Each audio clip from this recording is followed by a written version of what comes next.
think the strategy I developed to overcome the issues of being a woman and a Latina in the business environment is to just realize that those can be your biggest assets as well.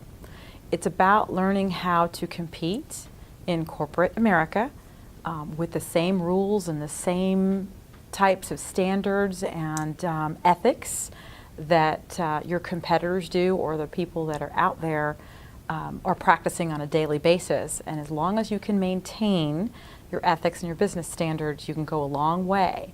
It doesn't have to be about if you're a Latina or a woman. It's about how good of a business person are you.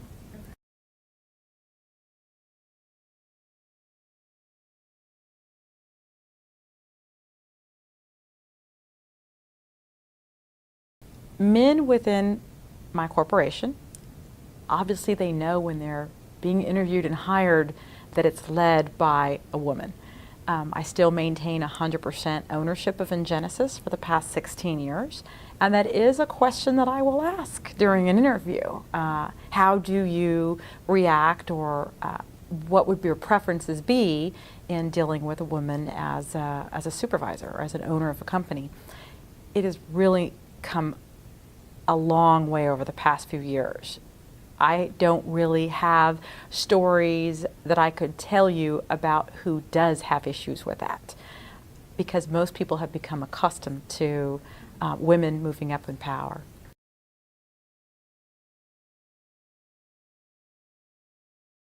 I am. I'm a member of the U.S. National Hispanic Chamber of Commerce, and as of 2013, I am now on the board of directors. So that was a new initiative that I took on just a couple months ago, and I think it's a great way to basically further the voice of the Hispanic and the Latino community from a national perspective.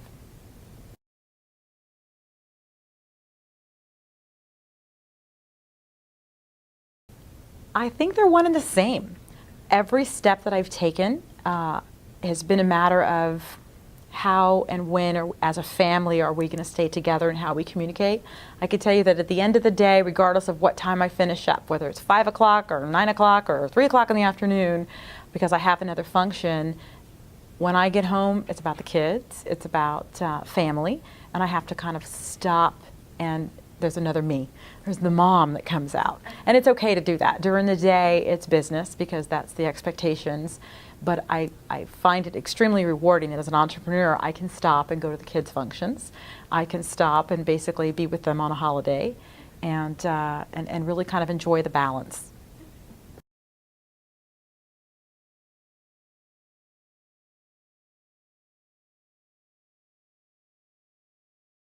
Oh, I love that question.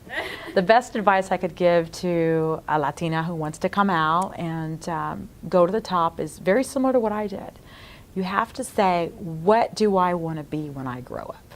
Where do I want to be, and what kind of position do I want to aspire to?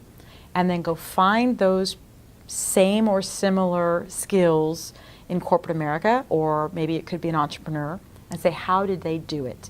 And you have to look at the steps that they took and the education that they have. I did a very similar step when I first started in my career. I opened up the annual report for the Fortune 100 company I used to work for, and went to the very back, which was the Board of Trustees, and said, what do they have that I don't have? And I went back to school for my master's degree. Then you really have to look and say, what are the successes of my predecessors, and what were their failures? Because the failures are basically telling you where the landmines are buried, so you can avoid them, and you can be even more successful than the ones that went before you.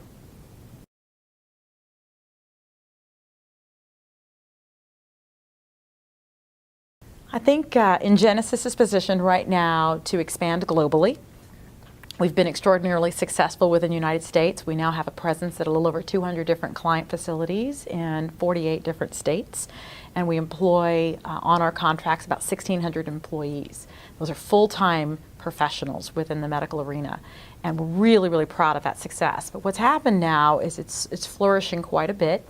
And we are expanding into the EU. We're expanding into Mexico and some of the other places, so that we can take the brand and our services. Really, there shouldn't be a border for us. But I'm really proud of the fact that we are going to continue to have the headquarters, and our base will continue to be San Antonio.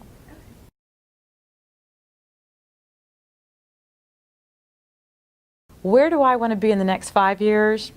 I will tell you that's a goal we all have, and I love to say in the next 5 to 7 years I'd love to be talking about the successes we've had, to the point where I'm not shy to say I'd love to become $1 billion company.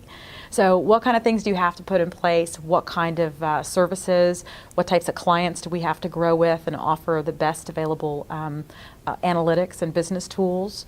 It's a partnership. It's a strategy to do that, and you have to basically say, this is where I want to be. And I think if I had to pick one type of statement we say over and over, it's go big or go home.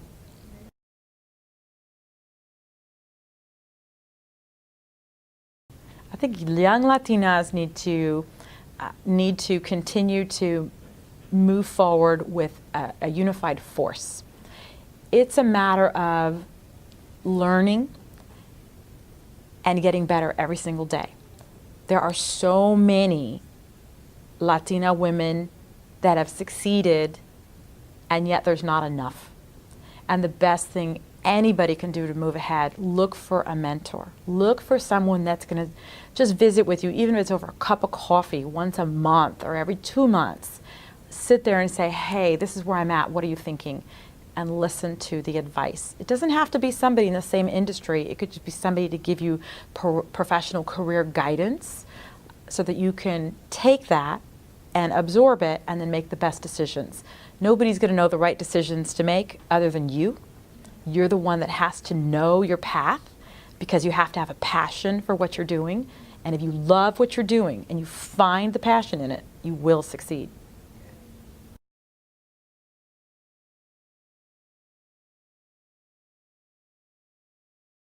I think social media, whether you're Latina or not, is a very powerful tool.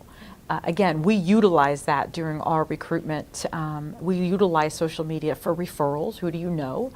I think it's a matter that you have to understand the power it has to get you into the door and to open the opportunities for interviews, but you also have to understand that everything you put on social media can also come in and be factored in when somebody's saying, hey, who are you? Who is this person? If the social media information is out there and it's you're putting things that might not put you in the best light, be aware that corporations will take a look at that. So it's best, when in doubt, make it private, or just don't put it out there, because social media and different types of blogs and everything else will outlast that phase in your life that you posted it. And if you're aware of that, then you'll be able to manage your career. And I think that's not just a matter of when you're trying to get that first job. I think it's also when you're in a company and you're trying to get that first promotion or that second or third promotion. The power of social media can work for you or against you.